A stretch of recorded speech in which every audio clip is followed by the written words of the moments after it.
Осы ақпарат жалғастырамыз. Елімізде қара күзде 50 мың адам коронавирус жұқтырып, күніне 100-ге жуық жан көз жұмады деген рас па? Вирусолог ғалымдар түрлі сценарийлерді қарастырып жатыр. Соның ең ауыры осы. Ғалым Алмаз Шарманның жазбасы қоғамды бір үркітіп алды. Мұндай қауіпті жағдайда болдырмаудың амалын Айбек Қосан мамандардан біліп көрді. Маусым-шілде айларында вирустың кесірінен көптеген отбасылар қара жамылғанын жақсы білесіз. Сол кезде ковид өтірік нәрсе дегендердің аузына құм қойылды. Бірақ бұл күні аурудың таралуы тежелгенде көпшілік арқаны кеңге сала бастағандай. Міне осындай сәтте дерт дендеп кетуі мүмкін.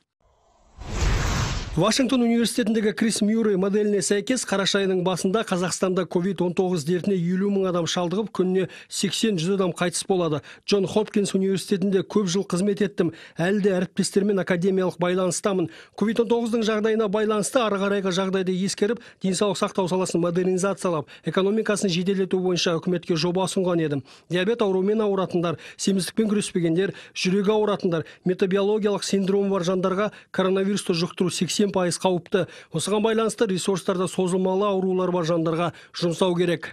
Іле-шала денсаулық сақтау министрлігінен бір жауап күттік. Ведомствоның ресми өкілі Бағдат Қожахметовтың айтуынша, ғалымдардың пікір айтуға толық құқығы бар. Бастысы 3 болжам бар екенін түсіну керек. Олардың біреуі пессимистік екен. Болжамға дайындалу керек. Сондықтан денсаулық сақтау жүйесінде кем дегенде 55 мың адам қабылдана алатын провизорлық орталықтар дайын.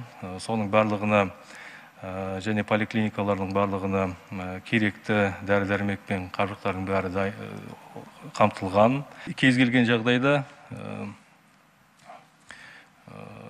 болжамдардың орындалмауы ол әлдеқайда қалай болатын белгісіз. Жаңа вирустың белгілі бір маусымдық заңдылыққа бағынған ережесі жоқ. Білікті мамандар осылай дейді. Әрбірден кейін әркім өз денсаулығы үшін өзі жауапты. Қарапайым қағидаттар сақталмаған жағдайда қанша дайындық жасалса да, науқастарды тұтас қамту мүмкін емес көрінеді. Қосалқы провизорлық немесе карантиндік емханалар дайындалып жатыр, бірақ дегенмен ондай арнайы дайындалған емханадағыдай жағдай болмайды.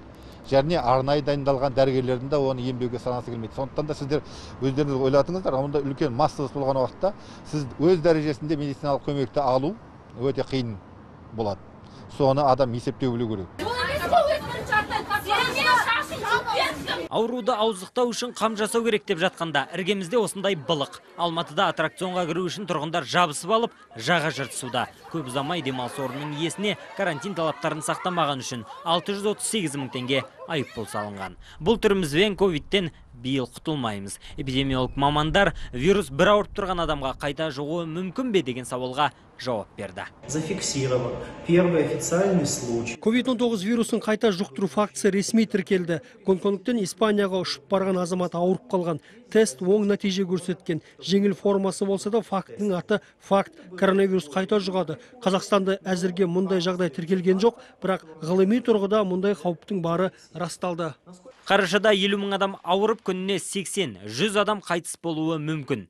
Бұл пессимистік болжам. Осы сценарий іске аспас үшін әр азамат қарапайым карантиндік талаптарда сақтауға міндетті.